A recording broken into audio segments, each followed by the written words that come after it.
مکوه. رسول الله صلی الله علیه وسلم فرمایلی دي وإن الله عز وجل يبسط يده بالليل ليتوب مسيء النهار. الله عز وجل راوږدی خپل لاس لره څنګه چې د هغه د شان سره لایق او مناسب دي د شپې دې دپاره چې د ورځې چا ګناهونه کړي دي هغه د الله په دربار کې توبه وباسي.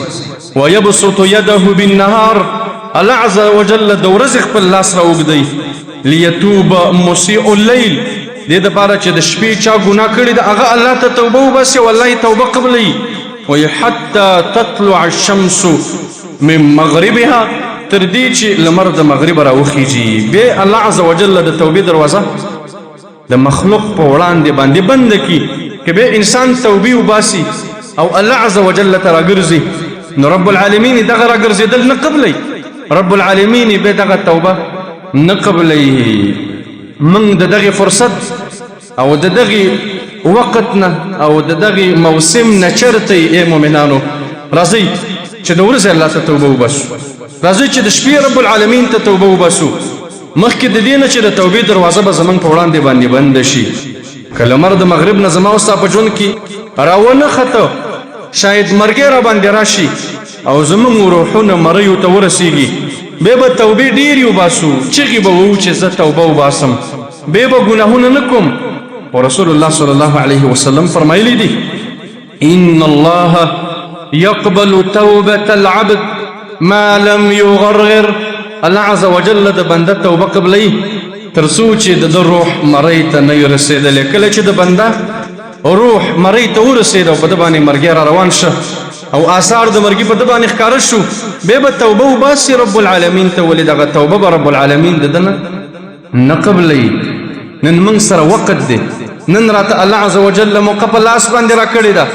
راځئ چې د دې زرینې موقع نه او د دې سرو زرو د چانس نه فایده واخلو خپل ګناهونه رعایت کو دې باندې وچړو دې باندې خفه شو دې باندې ستومانه شو. نجات د دنیا او د آخرت الله سبحانه وتعالى په دریو خبرو کې اچولی دی. عقبه ابن عامر رضی الله عنه د رسول الله صلی الله علیه وسلم نه پوښتنه کوي من نجات یا رسول الله نجات د دنیا او د آخرت به په څه باندې میلاو شي موږ ته ای د الله پیغمبره. رسول الله صلی الله علیه وسلم ورته فرمایي امسک علیک لسانک خپله ژبه دې بنده وساته دا کنټرول کې وساته دا بېځای مه خوروه دا بېځای مه کولوه دې باندې بېځایه خبرې مه کوه. ولیسعک بیتک ستا کور دې تاله ځای درکړي بهر بې فایدې مه ګرځه بې ضرورته د کوره مه راوځه. وبکي علی خطیئتک او په خپلو ګناهونو باندې دې جاړه ګناهونه را یادوه او په هغې باندې ژړا کوه.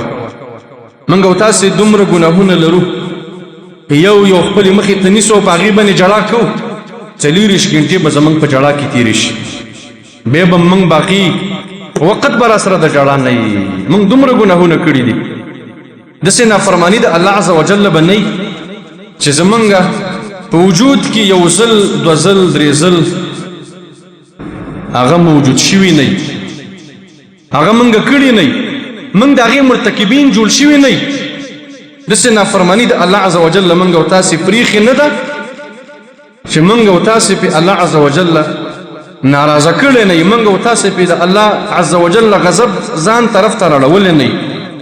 ای مؤمنانو که موږ او تاسې توبه نه وباسو او موږ او تاسې د الله رب العالمین نه بخښنه نه غواړو په دې رمضان المبارک کې په دې میاشت د توبه کې کله به توبه وباسو کله به الله عز وجل ته ورګرځو کله به په خپلو ګناهونو باندې د الله په دربار کې اعتراف کوو کله به په خپلو ګناهونو باندې ژړا کوو فریاد به کوو کله به په خپلو ګناهونو باندې پښیمانه کیږو.